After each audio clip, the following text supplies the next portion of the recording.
നമസ്കാരം. ആടുജീവിതം റിലീസായി 100 കോടിയും 150 കോടിയൊക്കെ ആയി ഭയങ്കര സംഭവമായിട്ട് മുന്നോട്ട് പോവുകയാണ്. ആളുകൾ ആടുജീവിതത്തെക്കുറിച്ച് ഭയങ്കരമായി സംസാരിക്കുന്നുണ്ട്. പക്ഷേ അവസാന ഘട്ടത്തിൽ ചില ആളുകൾ സംസാരിക്കുന്ന, ചില ആളുകൾ ചോദിക്കുന്ന ഒരു സംശയം എന്നെയും വല്ലാതെ സംശയത്തിലാക്കി. ഓൺലൈനിലും യൂട്യൂബിലും ചാനലുകളിലും ഒക്കെ ചില വാർത്തകൾ വരുന്നത് ചൂണ്ടിക്കാണിച്ചുകൊണ്ടാണ് ആൾക്കാർ ചോദിക്കുന്നത്. എന്താ ചോദിക്കുന്നതെന്ന് അറിയോ? ഈ ലാൽ ജോസും ബെന്യാമിനും തമ്മിൽ ഭയങ്കര അടിയാണോ എന്ന്. ഞാൻ ആലോചിച്ച് നോക്കിയപ്പോൾ ലാൽ ജോസ് ഈ സിനിമയുമായി ബന്ധപ്പെട്ട ഒരാളല്ല. ആടുജീവിതത്തിൻ്റെ പേരിലാണ് അടി എന്നാണ് പറയുന്നത്. ആടുജീവിതത്തിൻ്റെ കഥ മാത്രമാണ് ബെന്യാമിൻ. ആ നോവലിനെ ആധാരമാക്കി എഴുതിയ സിനിമ. ആ സിനിമയിൽ നേരിട്ട് മറ്റൊരു വിധത്തിലും ബെന്യാമിൻ പങ്കാളിയുമല്ല. ഇവർ തമ്മിൽ എങ്ങനെയാണ് അടിയാവുന്നത് എന്ന് ഞാൻ ആലോചിച്ചു. ഇപ്പോൾ ചോദിക്കുന്ന ആളൊക്കെ പറയുന്നത് ബെന്യാമിൻ പണ്ട് ലാൽ ജോസ് ഇത് ചോദിച്ചിരുന്നു അത്രേ, അന്നേരം ബെന്യാമിൻ എന്തോ കൊടുത്തില്ല, പിന്നെന്തോ ലാൽ ജോസ് അത് അറബിക്കഥ എടുത്തുകൊണ്ട് അതുപോലെയാണ് എന്ന് പറഞ്ഞ് സിനിമയാക്കിയില്ല, അത് അങ്ങനെയല്ല എന്ന് ലാൽ ജോസ് പറയുന്നു, ഇങ്ങനെയാണ് എന്ന് പറയുന്നു ഒക്കെ പറഞ്ഞ് ഭയങ്കര സംശയവും ആളുകൾക്ക് ആകാംക്ഷയുമാണ്. അപ്പം ഞാനിങ്ങനെ ആലോചിച്ചു നോക്കി, ഇതെന്താ സംഭവം? നമ്മൾ ഈ ആടുജീവിതത്തിനൊക്കെ ഇഷ്ടപ്പെടുന്ന ആളുകളുടെ കൂട്ടത്തിലുള്ളതുകൊണ്ടേ അതുമായി ബന്ധപ്പെട്ട് ഇങ്ങനെ തർക്കമൊക്കെ വരുന്നു പറഞ്ഞാൽ ഭയങ്കര സംഭവം ആണല്ലോ. അപ്പോൾ അതിൻ്റെ ഒരു പ്രശ്നമൊക്കെ നമുക്കുണ്ടല്ലോ. അപ്പോൾ ഞാനതിങ്ങനെ ഒന്ന് ഗവേഷണം നടത്തി. അപ്പോഴാണ് ഞാൻ ഈ സംഗതി മനസ്സിലാക്കിയത്. മൂവി വേൾഡ് മീഡിയ എന്ന് പറയുന്ന ഒരു ചാനലിൽ ലാൽ ജോസിൻ്റെയും ഒപ്പം ബെന്യാമിൻ്റെയും ഇൻ്റർവ്യൂകളിൽ പറഞ്ഞ അഭിപ്രായമാണ് ഇതിനെല്ലാം അടിസ്ഥാനം. പക്ഷേ അവരങ്ങനെ പറഞ്ഞിട്ടുണ്ടോ എന്നുള്ളതാണ് ഞാൻ നിങ്ങളുടെ മുമ്പിൽ അവതരിപ്പിക്കുന്നത്.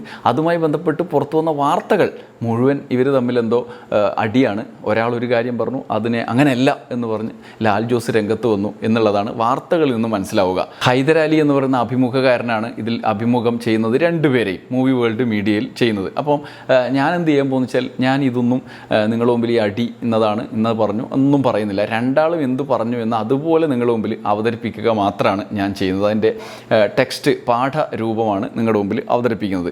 ആദ്യം ഇതുമായി ബന്ധപ്പെട്ട് എന്താണ് ബെന്യാമിൻ പറഞ്ഞത് എന്ന് ഞാൻ നിങ്ങളുടെ മുമ്പിൽ അവതരിപ്പിക്കാം.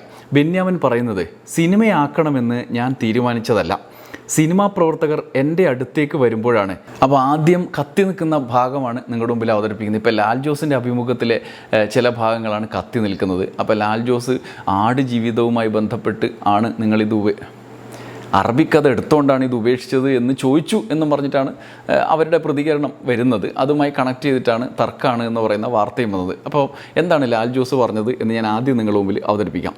ആടുജീവിതം പുസ്തകം വായിച്ചതിന് ശേഷം ഞാൻ ബഹ്റൈനിൽ പോയി ബെന്യാമിനെ കണ്ടു. ചിത്രം ചെയ്യാൻ താല്പര്യമുണ്ട് എന്ന് പറഞ്ഞു. ബെന്യാമിന് സന്തോഷമായിരുന്നു. LJ ഫിലിംസ് കമ്പനി ആദ്യം രജിസ്റ്റർ ചെയ്യുന്നത് ആ സിനിമ ചെയ്യാനാണ്. ആ സിനിമയ്ക്ക് ചില അന്താരാഷ്ട്ര സാമ്പത്തിക നിക്ഷേപം വേണമായിരുന്നു. അങ്ങനെയുള്ള കണക്ഷനിലൂടെ ആ സിനിമ നടക്കുള്ളൂ. കാരണം ഭയങ്കര ചിലവുള്ള സിനിമയാണ്.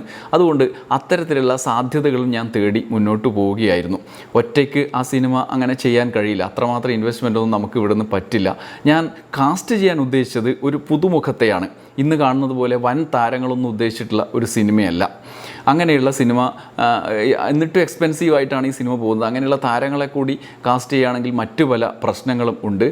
കാരണം പ്രധാനപ്പെട്ട നടന്മാരെയൊക്കെ കാസ്റ്റ് ചെയ്താൽ അത്തരം താരങ്ങളെ, പ്രത്യേകിച്ചും നടൻ, ഈ കഥാപാത്രത്തെ അവതരിപ്പിക്കുന്ന നജീബിനെ അവതരിപ്പിക്കുന്ന കഥാപാത്രത്തെ അവതരിപ്പിക്കുന്ന നടൻ ഒരു സൂപ്പർ താരമാണെങ്കിൽ അദ്ദേഹത്തിൻ്റെ പ്രായോഗിക കച്ചവട സിനിമാ ജീവിതം കുഴപ്പത്തിലാവും. അതുകൊണ്ട് ഇത്രയും കാലം ഒരു വലിയ നടനെ സിനിമയ്ക്ക് വേണ്ടി പരിഗണിച്ചാൽ ഡേറ്റ് പ്രശ്നങ്ങളും ഒപ്പം തന്നെ അദ്ദേഹത്തിൻ്റെ ഈ ബോഡി ട്രാൻസ്ഫോർമേഷനൊക്കെ പ്രശ്നമാവും എന്ന് എനിക്കറിയാമെന്ന് ലാൽ ജോസ് പറഞ്ഞു. ശരീരത്തിൽ വരുത്തേണ്ട മാറ്റങ്ങളെല്ലാം ബുദ്ധിമുട്ടാകും എന്നുള്ളത് കൊണ്ടാണ് പുതിയൊരു നടനെ വെക്കാം എന്ന് തീരുമാനിച്ചത്. അങ്ങനെ വേറൊരു നടനെ കണ്ടു. ഡൽഹി സ്കൂൾ ഓഫ് ഡ്രാമയിൽ നിന്ന് ഒരാളെ ഞങ്ങൾ ഈ കണ്ട് സംസാരിച്ച് വെച്ചിരുന്നു. ബെന്യാമിൻ പറഞ്ഞറിഞ്ഞതാണെന്ന് തോന്നുന്നു. ഒരു മാഗസിനിൽ ഞാൻ ഈ നോവൽ സിനിമയാക്കുന്നു എന്ന തലക്കെട്ടിൽ വാർത്ത വന്നു. അപ്പോഴാണ് ബ്ലെസ്സി വിളിക്കുന്നത്. എന്തായി, ഒരുപാട് മുന്നോട്ട് പോയോ, ഇല്ലെങ്കിൽ എനിക്ക് തരുമോ എന്ന് എന്നോട് ചോദിച്ചു. അദ്ദേഹം 1 വർഷം എടുത്തെഴുതിയ സ്ക്രിപ്റ്റ് ആടുജീവിതമായി സാമ്യമുണ്ടെന്ന് ചിലർ പറഞ്ഞു. അതിൻ്റെ അടിസ്ഥാനത്തിൽ അദ്ദേഹം ആടുജീവിതത്തെക്കുറിച്ച് പറഞ്ഞപ്പം ആടുജീവിതം വായിക്കാം, ഈ സമാനത ഉണ്ട് എന്ന് പറഞ്ഞുകൊണ്ട് അദ്ദേഹത്തിൻ്റെ സ്ക്രിപ്റ്റുമായി സമാനത ഉണ്ടോ എന്ന് കണ്ടെത്താൻ വേണ്ടി അദ്ദേഹം ആടുജീവിതം വായിച്ചു. അങ്ങനെ വായിച്ചപ്പോഴാണ് മനസ്സിലായത് ഇത് ആടുജീവിതത്തിനോട് ചില സാമ്യങ്ങൾ ഉണ്ട്. അപ്പോൾ പിന്നെ ആടുജീവിതം തന്നെ സിനിമാക്കിയാൽ മതിയല്ലോ എന്ന് ബ്ലെസ്സി തീരുമാനിക്കുകയായിരുന്നു. അങ്ങനെ ഈ സ്ക്രിപ്റ്റിന്, താൻ എഴുതിയ സ്ക്രിപ്റ്റിന് ആടുജീവിതവുമായി സാമ്യം ഉണ്ടെന്ന് തോന്നിയതിന് ശേഷമാണ് ആടുജീവിതം തന്നെ സിനിമയാക്കാൻ. അപ്പോൾ അത് അന്വേഷിച്ചപ്പോഴാണ് അത് ലാൽ ജോസ് സിനിമയാക്കാൻ ആലോചിക്കുന്നുണ്ട് എന്ന് ബ്ലെസ്സി മനസ്സിലാക്കിയത്. അങ്ങനെയാണ് ലാൽ ജോസിനെ വിളിക്കുന്നത്. അപ്പോൾ ബെന്യാമിനോട് ചോദിക്കാമോ എന്ന് ലാൽ ജോസ് ബ്ലെസ്സിയോട് പറയുകയാണ്. പിന്നീട് എനിക്ക് തോന്നി ബെന്യാമിന് ബ്ലെസ്സി സിനിമ ചെയ്യുന്നതാണ് ഇഷ്ടം എന്ന്. കാരണം ലാൽ ജോസുമായിട്ടുള്ള സംഭാഷണത്തിനിടയിൽ അത് 3 കൊല്ലം കൊണ്ട് കഴിയോ എന്നൊന്നും ലാൽ ജോസിന് ഒരു ഉറപ്പില്ല. കാരണം ഇത് എപ്പോൾ തുടങ്ങാൻ പറ്റും എന്ന് പോലും ഉറപ്പില്ല. അത്രമാത്രം പണം വേണം. അപ്പോൾ ഈ ആശങ്ക നിലവിലുണ്ടായിരുന്നു. അപ്പോൾ ഇത് എന്ന് തുടങ്ങും, എന്ന് തീരും എന്നുള്ള ആകാംക്ഷ ബെന്യാമിൻ്റെ ഉള്ളിൽ ഉണ്ടായിരുന്നു എന്നുള്ളതുകൂടി ലാൽ ജോസ് മനസ്സിൽ വെച്ച് ബ്ലെസ്സി ബെന്യാമിനോട് ചോദിച്ച് തീരുമാനിച്ചോളൂ എന്ന് പറയുകയായിരുന്നു. അതുകൊണ്ട് ലാൽ ജോസ് പറയുന്നത് എനിക്കത് ആ നിലയിൽ അത് ഉപേക്ഷിച്ചതല്ല, ബ്ലെസ്സി വന്ന് ചോദിച്ചപ്പോൾ ഞാൻ പറഞ്ഞതാണ് എന്നാണ്. 14 വർഷം മുമ്പ് നടന്ന കാര്യങ്ങളാണ് ഇതെല്ലാം. ഇപ്പോൾ റിലീസ് ചെയ്ത ചിത്രം പോലെയല്ല ഞാൻ സിനിമ പ്ലാൻ ചെയ്തിരുന്നത്. ബ്ലെസ്സിക്ക് ഇത് നന്നായി ചെയ്യാൻ പറ്റുമെന്ന് എനിക്കറിയാമായിരുന്നു. ഞാൻ ചിത്രം ചെയ്യുകയാണെങ്കിൽ സ്ക്രിപ്റ്റ് ചെയ്യാൻ ബെന്യാമിൻ്റെ സഹായം തേടേണ്ടി വന്നേനെ. ബ്ലെസ്സിക്ക് ആണെങ്കിൽ സ്വന്തം തന്നെ എഴുതാം, അദ്ദേഹത്തിന് എഴുതാനും അറിയാം. ബ്ലെസ്സിയെപ്പോലെ 14 വർഷമൊന്നും ഈ ചിത്രത്തിന് ചെലവഴിക്കാൻ എന്നെ കൊണ്ട് പറ്റില്ല. ഞാൻ കുറച്ച് പ്രാരാബ്ധമുള്ള മനുഷ്യനാണ്. ബ്ലെസ്സി എത്രയോ കഷ്ടതകളിലൂടെ കടന്നുപോയതാണെന്ന് ഞാൻ കണ്ടതാണ്. ഇത്രയും ക്ഷമയോടെ ആ ചിത്രം പൂർത്തിയാക്കാൻ അദ്ദേഹത്തിനെ സാധിക്കുകയുള്ളൂ. അറബിക്കഥ ചെയ്തതുകൊണ്ടാണ് ആടുജീവിതം ചെയ്യാതിരുന്നത് എന്ന് ബെന്യാമിൻ പറയുന്നത് അദ്ദേഹത്തിൻ്റെ ഓർമ്മപ്പിശക് കൊണ്ടാണ്. 2008 ആടുജീവിതം നോവൽ പോലും ഇറങ്ങുന്നത്. അറബിക്കഥ 2006 പൂർത്തിയായ ചിത്രമാണ് എന്നാണ് ലാൽ ജോസ് പറയുന്നത്.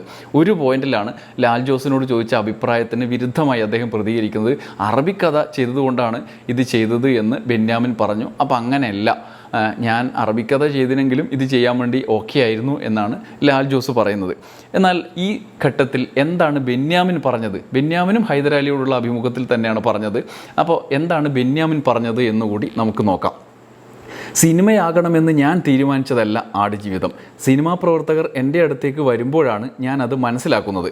ലാൽ ജോസ് ആണ് ആദ്യം സമീപിക്കുന്നത്. ഞാൻ ബഹ്റിനിൽ ആയിരുന്നപ്പോഴാണ് അദ്ദേഹം വന്നത്. കറക്റ്റാണ്, ഇതേ കാര്യം തന്നെയാണ് ലാൽ ജോസും പറഞ്ഞത്. അപ്പോൾ അദ്ദേഹം അറബിക്കഥ എന്ന ചിത്രം ചെയ്ത് പുറത്തു വന്ന് കുറച്ചു കാലമായതേ ഉള്ളൂ. ഓൾറെഡി ഒരു അറബിക്കഥ ചെയ്തു. അപ്പോൾ അദ്ദേഹം ഉടനെ വേണ്ട എന്ന് തീരുമാനിച്ചിട്ടുണ്ടാവും. പിന്നാലെ കമലിൻ്റെ ഗദ്ദാമ വന്നു. ഗദ്ദാമയിലും ഇതുപോലെ ഒരു കഥാപാത്രമുണ്ട്. അതുകൊണ്ട് നജീബിൻ്റെ പ്രസക്തി നഷ്ടപ്പെട്ടു എന്ന ചർച്ചകളുണ്ടായി. പലരും എൻ്റെ ശ്രദ്ധയിലും പെടുത്തി. അപ്പോഴാണ് ബ്ലെസ്സി സാറ് എന്നെ സമീപിക്കുന്നത്. അതായത് ഇതിനിടയിൽ ലാൽ ജോസ് ചെയ്ത കാര്യങ്ങളൊന്നും ബെന്യാമിൻ അറിഞ്ഞിരിക്കണമെന്നില്ല. പക്ഷേ ബെന്യാമിൻ നിർദോഷമായിട്ടാണ് അത് ഉദ്ദേശം അറബിക്കഥ ചെയ്തുകൊണ്ടാണ് ഇത് ചെയ്തതെന്നല്ല അദ്ദേഹം പറഞ്ഞത്. ബെന്യാമിൻ ഈ കാലത്ത് ഇങ്ങനെ നടന്നിരുന്നു എന്നാണ് പറഞ്ഞത്. ഗദ്ദാമ വരെയുള്ള സാഹചര്യമാണ് പറഞ്ഞത്. അപ്പോൾ ഞാൻ ലാൽ ജോസിനോട് സംസാരിച്ച കാര്യം ബ്ലെസ്സി വിളിച്ചപ്പോൾ പറഞ്ഞു. സാറേ, ഞാനിത് ലാൽ ജോസിനോട് സംസാരിച്ച് വെച്ചിരിക്കുന്നതാണ് എന്നാണ് ബ്ലെസ്സി ഈ കാര്യം ചോദിച്ചപ്പോൾ ബെന്യാമിൻ തിരിച്ചു പറഞ്ഞത്. അപ്പം ഞങ്ങൾ തമ്മിൽ സംസാരിക്കാമെന്ന് പറഞ്ഞ് അങ്ങനെ ബ്ലെസ്സി ഫോൺ വെച്ചു. അവർ തമ്മിൽ സംസാരിച്ച് തീരുമാനിച്ചതാണ്. പിന്നീട് ബ്ലെസ്സി സംവിധാനം ചെയ്യാൻ തീരുമാനിക്കുകയായിരുന്നു. ഇത് ഞാൻ എങ്ങനെ സിനിമയാകണം എന്ന് ആഗ്രഹിച്ച് വന്നതേയല്ല.